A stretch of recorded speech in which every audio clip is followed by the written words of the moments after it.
Hello, my name is Ralph Jean Pierre. Today's September 9th. I'm going to be reading the sides of Henry and Fred. We're going to start with the Henry and Franklin script. Okay. Mr. Franklin, I've come to ask you for a job. My name is Henry, and I come all the way from Virginia to work for your newspaper. We've nothing like it where I'm from. My friend Mr. Jefferson sent me. Oh, Thomas, he's a good man. Well, I believe in the power of press, that the people have a right to know everything that is going on in their city. I've even started to use cartoons and pictures so that everyone can understand the news, even people who can't read. Oh, I can read. You have to be curious about the world around you. Oh, I'm curious too. The doors of wisdom are never shut. I'm constantly conducting experiments. All that must keep you very busy. It is the working man who is the happy man. It is the idle man who is the miserable man. Mr. Franklin, just how do you go about inventing something? You need to start by looking at everything around you and think, how could I improve this? Or, how does that work? For instance, right now I'm experimenting with color. Color? You mean like red, blue, that sort of thing? Yes, but there's more to color than you think. I'd be happy to show you, but first I have to run home and invent some volunteers. Oh, no need for that, Mr. Franklin. I just happen to have some right here. Will the 6 volunteers I picked out before the show come up here, please? They're all yours, Mr. Franklin. You're a smart-looking group.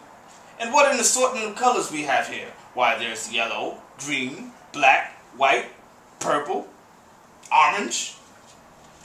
So, Mr. Franklin, now we've observed colors. What do we do with it? Please, call me Ben. Ben?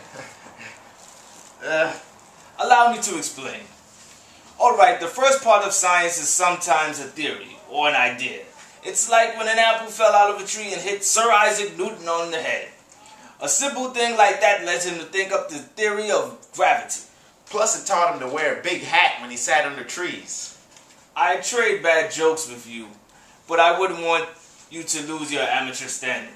I observed that when I wore dark colors on a sunny day, I got much hotter than if I wore lighter colors, even if it were made out of the same material.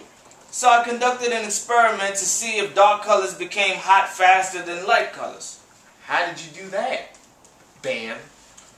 When it was wintertime, I waited for a day when snow was on the ground and the sun was in the sky. Then I gathered several pieces of cloth, all of them different colors. Then I laid them out on the snow directly under the sun, and when I checked back a few hours later, alright, let's start with the black piece.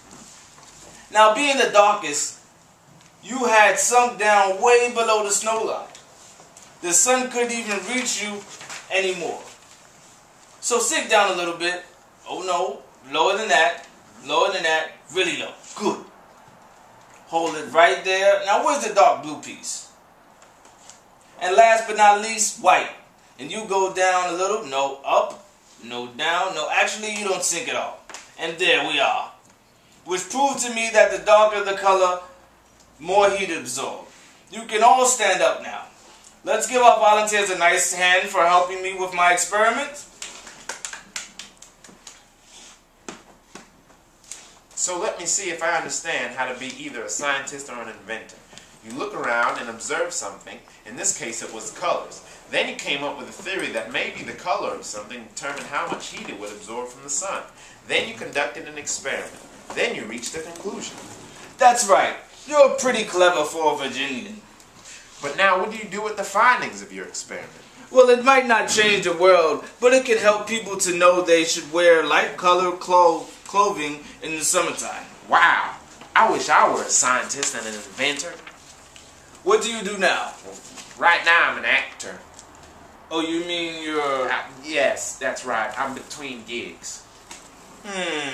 It seems to me that the art of acting consists mostly in keeping people from coughing. Come to see me at midnight, you can help me with a little experiment I'm doing. Oh, and bring a kite. Well, I must be going after all. Time is money. Oops, and haste makes waste. Good day. Thank you, Mr. Franklin. Ben. Well, as if Ben Franklin weren't busy enough, he's writing a book called Poor Richard's Almanac. In it, readers found a calendar for the coming year, predictions on the weather, and when the moon would be full, medicinal remedies, and of course Ben's famous little sayings such as... Okay, so that was the Franklin Henry scene. So now we're going to do the Scrooge and Fred scene. Okay. Bah humbug! Christmas a humbug, Uncle. You don't mean that, I'm sure. I do. Merry Christmas indeed. What reason do you have to be merry, Fred? You're poor enough. Well then, what right do you have to be dismal then, Uncle? You're rich enough. Scrooge, having no better answer ready on the spur of the moment, could only say, "Bah!" followed by his usual, "Humbug!" Don't be cross, Uncle.